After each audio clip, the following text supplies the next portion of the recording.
This single bullet, fired at 10:45 in the morning on June 28, 1914, would kill over 37 million people. Not immediately, of course.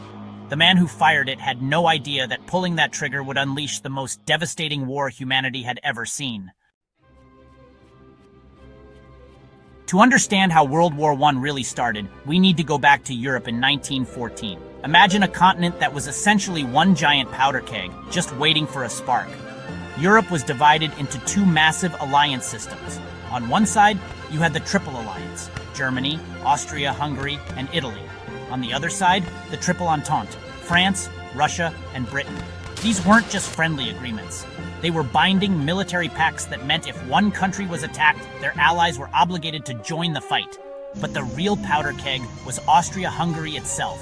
This massive empire was a patchwork of different ethnic groups: Germans, Hungarians, Czechs, Slovaks, Poles, Croats, Serbs, and dozens of others, all ruled by one emperor in Vienna. Many of these groups wanted independence, and nationalism was spreading like wildfire. The most volatile situation was in Bosnia-Herzegovina, which Austria-Hungary had annexed just 6 years earlier. The region was full of Serbs who didn't want to be ruled by Austria. They wanted to join their ethnic cousins in the independent kingdom of Serbia. This is where our assassin enters the story. His name was Gavrilo Princip, a 19-year-old Bosnian Serb who belonged to a secret nationalist organization called the Black Hand. Their goal was simple: unite all Serbs under one flag, by any means necessary. June 28, 1914 was supposed to be a celebration. Archduke Franz Ferdinand, heir to the Austrian throne, had come to Sarajevo with his wife Sophie to observe military maneuvers and make goodwill visits. It was their 14th wedding anniversary.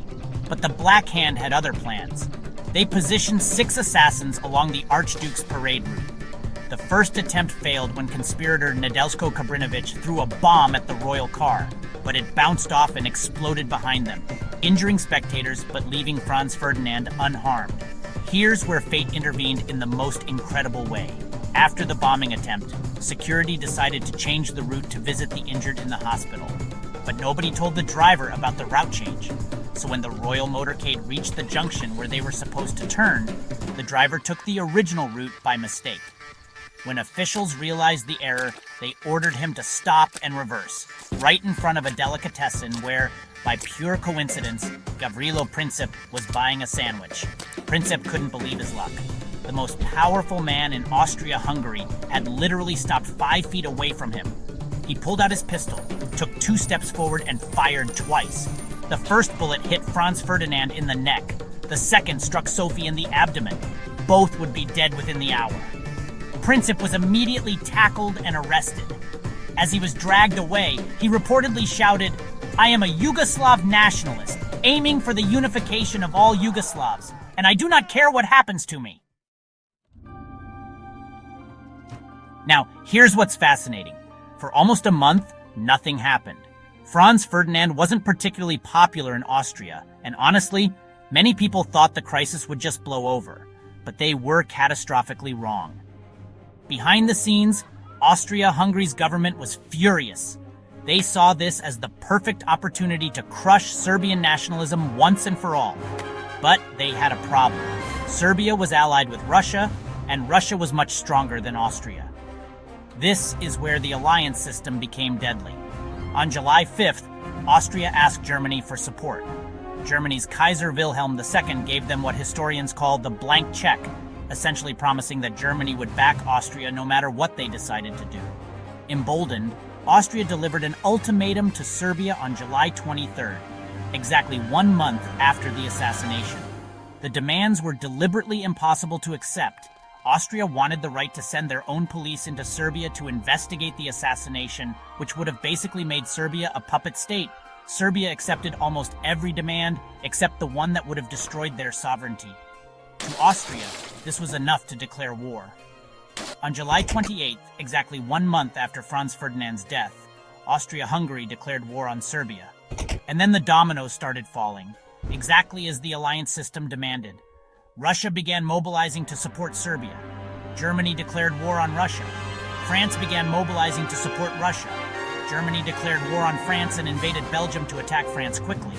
Britain had no formal obligation to fight, but they had guaranteed Belgian neutrality. When German troops crossed into Belgium, Britain declared war on Germany. In just 6 days, all of Europe's great powers were at war.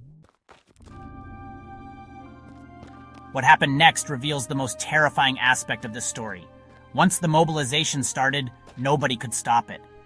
European armies had spent decades creating incredibly detailed mobilization plans. In Germany, the Schlieffen Plan required moving 1.5 million soldiers to the French border within 16 days, using a precise railway timetable. In Russia, mobilization meant calling up 4 million reservists across the largest country on Earth. The problem was, these plans were like massive machines that, once started, couldn't be stopped or slowed down. Kaiser Wilhelm II actually tried to halt German mobilization when he thought Britain might stay neutral, but his own generals told him it was impossible. The trains were already moving, the schedules were set, and stopping would create chaos. This is how a regional conflict in the Balkans became a world war. The Ottoman Empire joined Germany's side, hoping to regain territory from Russia. Japan joined the Allies to seize German colonies in Asia. Even countries like Australia, Canada, and India were automatically pulled in through their connections to Britain. And here's the most tragic part. Almost everyone thought it would be over quickly. German soldiers were told they'd be home before the leaves fall.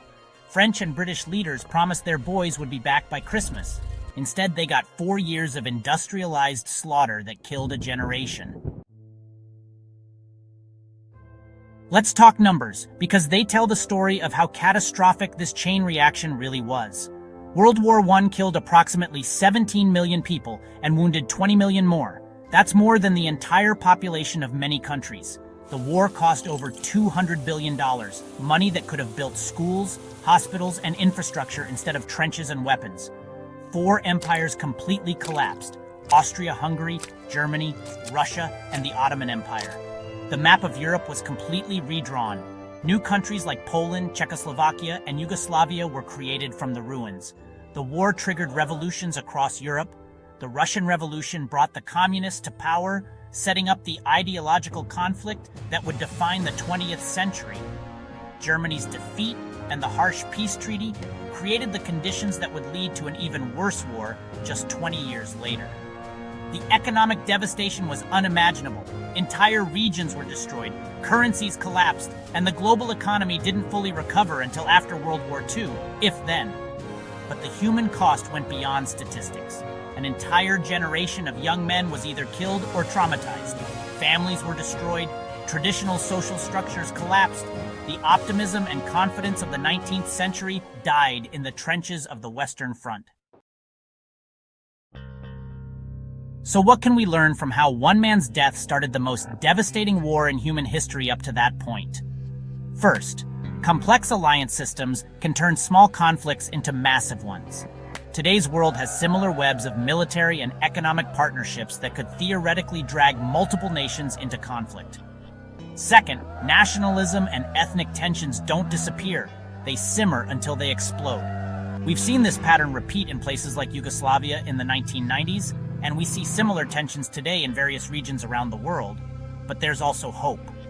Unlike 1914, we have instant global communication, international organizations like the UN, and economic interdependence that makes war costlier than ever before.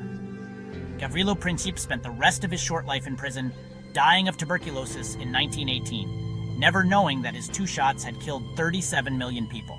His story reminds us that in our interconnected world, individual actions can have consequences beyond anything we can imagine.